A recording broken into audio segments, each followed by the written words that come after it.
ẹ̀yin olólùfẹ́ mi ẹ kú dédé wòyí orúkọ tèmi ò yí padà èmi ọmọ yín náà ni Elizabeth Anjorin Alhaja Aishat. ṣé ẹ gbàgbé pé ilẹ̀ wa ṣì ń tà wàràwàrà lọ́wọ́ ní Shimawa, Ifọ̀ àti Ìbàdàn?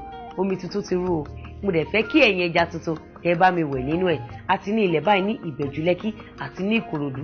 Tábà dẹ̀ ń sọ̀rọ̀ nípa Ìbẹ̀jú Lẹ́kí ó yẹ kó ti yé yín nǹkan tí mo ń sọ. Tí wọ́n bá ń sọ̀rọ̀ nípa títì tó dáa, iná àti omi àti nǹkan mèremère tó yẹ kó máa gbé ní agbègbè ọmọlúwàbí ó kún sí ibẹ̀. Tábà wá ń sọ̀rọ̀ Ìkòròdú, ẹ kọ̀ kúrò nínú estate báyìí kẹ́ bọ́ sójú títì, ẹ ti drive débi tí ẹ ń lọ, gbogbo nǹkan ló wà nírọ̀rùn.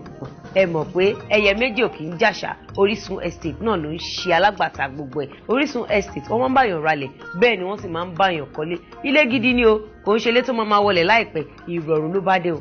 Ẹ wò pé báwo lẹ ṣe lè darapọ̀ mọ́ wa bí lẹ ṣe lè darapọ̀ mọ́ wa òun rèé.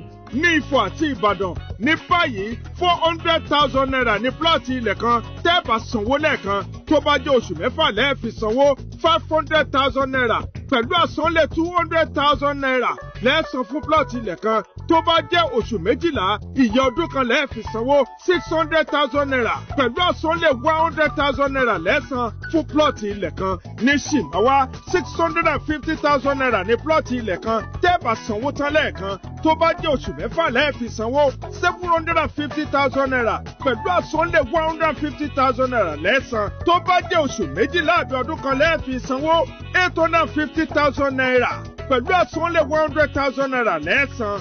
Mò ń dúró dọ̀rẹ́ mi ò rálẹ̀ o, màá dúró dìgbà tí wọ́n bá kọ́lé tán ò rálẹ̀. Owó ilé ò kì í wálẹ̀ o, ó máa ń wọ́n sí i ni. Kó tó di pé ó wọ́n sí i, máa bọ̀ báyìí lórísun estate. Láti mọ̀ sí nípa àwọn ilẹ̀ wa, wẹ́bsáìtì wa ní www.kingbuilderlimited.org.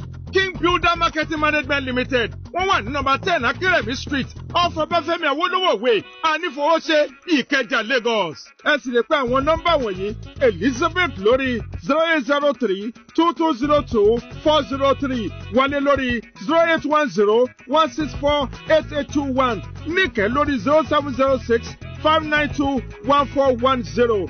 Stella lórí 0817-957-4825. Túndé lórí 0803-760-5643. Lawal lórí 0805-891-7262. Àti Táyọ̀ lórí 0807-9810-022. Orísun Estates. Àjọṣepọ̀ tẹlifíṣàn Orísun àti King Builder Marketing Management Limited ni. Ṣé wá rí báyìí pé ìrọ̀rùn ló bá dé? Ẹ má fi ìgbàgbọ́ yín dí ọ̀la o, ẹ tara ṣàṣà kí ẹ bá mi gbé ní Orísun estate. Ẹ ṣé.